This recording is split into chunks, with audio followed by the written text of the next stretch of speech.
Hey guys, I'm Ellen. Thanks for being here. And today I'm going to share with you the 3 root causes of the majority of back pain that I see every day with my clients. So this is an important video for 2 reasons.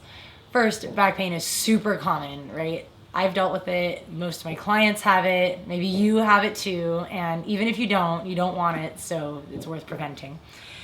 And second, the causes of back pain are actually really misunderstood. And so there's a lot of misguided advice out there on how to treat it.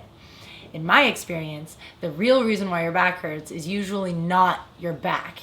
It's a combination of 3 things: tight chest, tight hip flexors, and a weak core. So let's go over each of these things and easy ways to correct them. So first, let's take a look at why our backs hurt. So we spend most of our day in this compressed position with our arms out in front of us and our bodies bent at the hips. So this happens whether we're driving, biking, even sleeping and sitting, especially sitting at a computer. You'll see this posture remains about the same. So the problem with this posture is that these muscles, these big, powerful muscles in the front of our body, get really tight and really short, and they pull our spine out of alignment, and then our back muscles have to work way harder to keep us upright so we don't fall down. This is really stressful on the spine and on the structures of the back and sets us up for all sorts of injuries. So the first way that we're going to address this is to open up the chest muscles. This is huge for upper back pain, anything going on with the neck and shoulders. You'll be surprised, this really helps.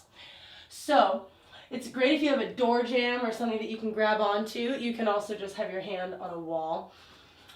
So you wrap your fingers around it, whatever it is, and then you lean away and forward until you get this nice big stretch across the front part of your chest. If you're feeling it a little bit more in your shoulder, you may need to bend your elbow, move it around a little bit until you find a spot where you feel it in these muscles here. It's called your pecs.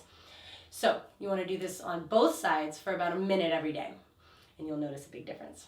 Second, we want to stretch out the hip flexors. So our hip flexors are this big, powerful group of muscles on the front part of our body here that connect our spine and our torso to our legs, and most of the time they're flexed, right? So this puts our low spine, it kind of destabilizes our low spine and our pelvis here. So since they're flexed, we want to extend them and stretch them out. So bring 1 foot forward, 1 foot back behind you, and you just lean forward into it and then lift up through your chest until you get a nice stretch across your top of your thigh and into your lower abdomen. So there are lots of different ways to do this. You can, if you're not feeling it, you can bring your back foot back a little further. You can bring your knee to the ground and just sink your hips forward, again, keeping your chest lifted. However you want to do it, as long as you're feeling that stretch in the front part there is good. And this releases the low back. This is super, super healthy. And again, you want to do this about a minute on each side every day.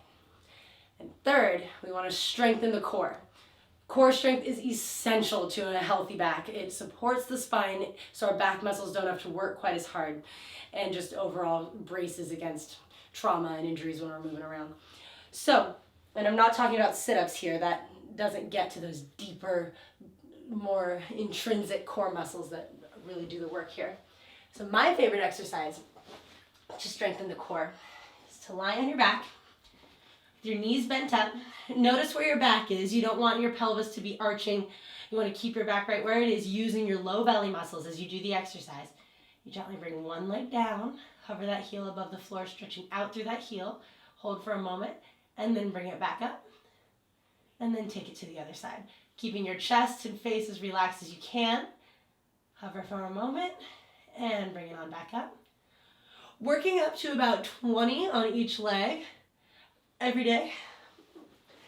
And if you are a little more athletic, bonus challenge is a forearm flake. So you bring your elbows right underneath your shoulders so your skeleton supports your muscles. You take your feet back behind you and you squeeze your core and your glutes so that your hips don't come up into a little teepee or down into a hammock. You want everything to be nice and strong and straight, bringing your head up in line with your spine. And right away, you'll feel how this fires up all the muscles in your core, even fires up your glutes. And all of that supports your low back and integrates the entire system. So with that, Also, work up to about a minute every day. All right, so if your back pain has advanced to the point where you have a structural issue like a herniated disc or a pinched nerve, this may not be enough to alleviate that pain. You may need more therapeutic intervention. But for the majority of the kind of back pain that we deal with, this will really go a long way. So if you're interested, I've got some other more in-depth videos on my channel for yoga for back pain. Otherwise, thanks so much for watching, and I really hope this helps.